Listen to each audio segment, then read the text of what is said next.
monsters wanna talk to me. No quarter drawn by lawyers on a crimson sea.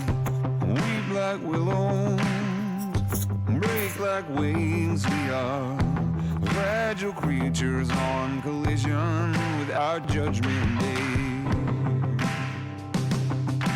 Nightbird says she knows my name. Hey there, thanks again for joining me. I gotta admit, I don't exactly pay attention to trends on social media. It's like the 15 minutes of fame has been reduced to 15 seconds with all these different platforms and all these people trying to find ways to get everyone else's attention. It's fascinating how things can go viral just because they have a catchy name, like this quiet quitting thing. I guess it's trending on TikTok, but there's a chance we'll all be on to something else before I even get this posted. I don't know. At any rate, I actually saw a news headline about it, so I decided to read it. What I read about it made me feel compelled to share some insights because this reaction people are having was glaringly symptomatic to me. It is so clearly not a solution, but just a band-aid. My concern is that people who think quiet quitting is a solution are going to end up more disappointed and more disillusioned than when they started, and they still won't have a solution. In order to have a chance at getting the solution right, you have to properly understand the problem. We're getting the problem wrong. I'll show you how quiet quitting is a great solution to the wrong problem.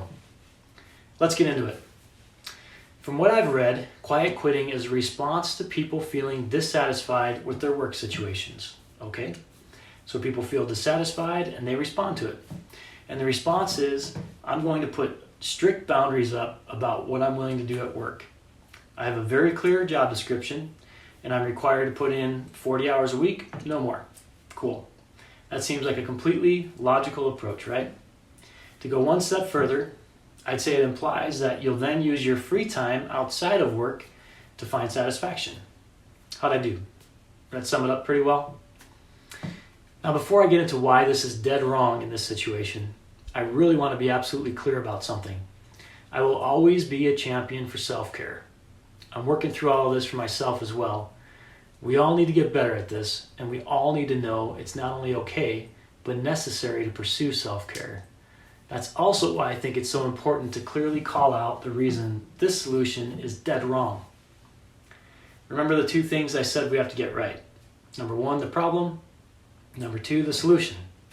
That sounds so simple, but so many people get this wrong because they're conditioned to think symptoms are the problems. Then they address the symptom while the problem is left to fester, leaving us even more frustrated when another symptom arises from the same problem, and a cycle begins. We all need to get better at going one level deeper. When we think we're facing a problem, simply ask more why questions to make sure you aren't settling for a symptom. This is also a necessary tool to use when you do the work of monster whispering. In most cases, the foundation of our wounds have layers of symptoms that continually mask the real issue. So we need to remain curious while always looking deeper. This is why in the case of quiet quitting, it is so obviously addressing a symptom, and why it is also so obviously about identity. Here's how you can tell. At the beginning we said, those who've started this trend think the problem is being dissatisfied at work. In this case, ask why. Why are you dissatisfied at work? And when you answer that, ask why. And when you answer that, ask why again. If you're honest with yourself and allow yourself to be brave, I guarantee you will eventually settle on this being an issue of identity.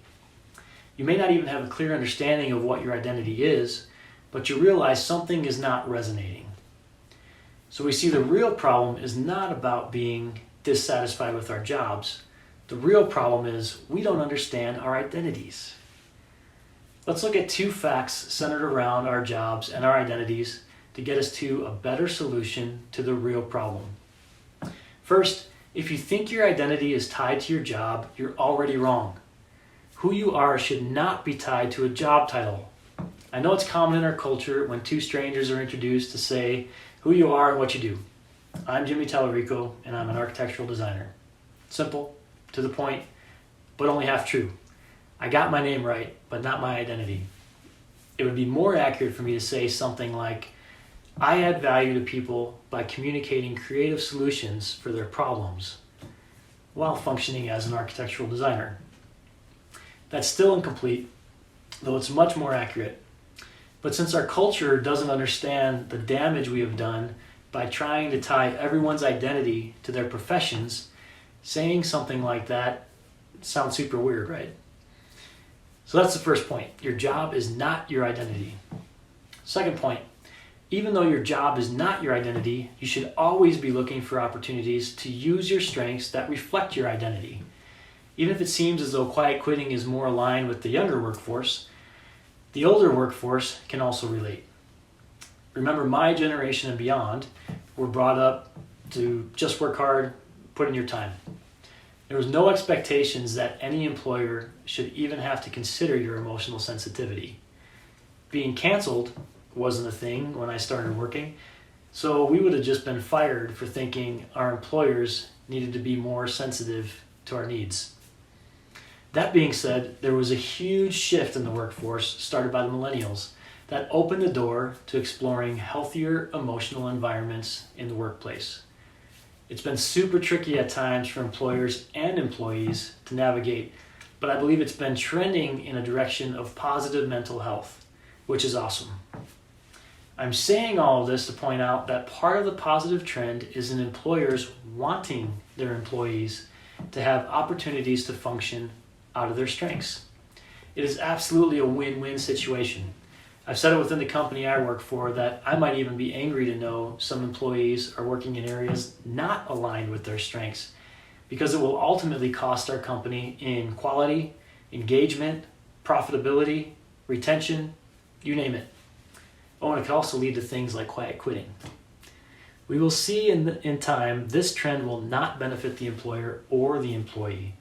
The only solution is getting your work responsibilities to align with your identity. To the younger workforce out there, I might just say, exercise some patience as you and your employee take time to figure out what strengths best align with your identity. Rather than thinking quiet quitting is a great long-term solution, which it is not, take steps toward the appropriate long-term solution. Do the work of exploring your monsters and your identity. Find ways to use the strengths that emerge in your profession. If you're an employee, you and your employer will be more satisfied. And if you're self-employed, you'll have greater value to add to your clients. Your identity will bring clarity to your situation. You'll be able to evaluate if you're on the right path or if you need to make a course correction. And you can confidently make that decision for yourself. You won't need validation from anyone else. You can listen to and trust that inner voice of wisdom. Peace and satisfaction won't be far behind, and you may not even have to quietly quit to get there. Take some time this week, right now if you can, to reconnect with your identity. How does that identity align with tasks at your job? How can you deliberately and methodically move the needle closer and closer toward your strengths? Who can advocate for you? Don't be afraid to advocate for yourself with love. Once again, if this content has helped you, consider sharing it with 2 other people right now. It may be exactly what they need for a course correction or a shift in perspective. I hope it's helped you as well. Until next time, have a great day and keep whispering.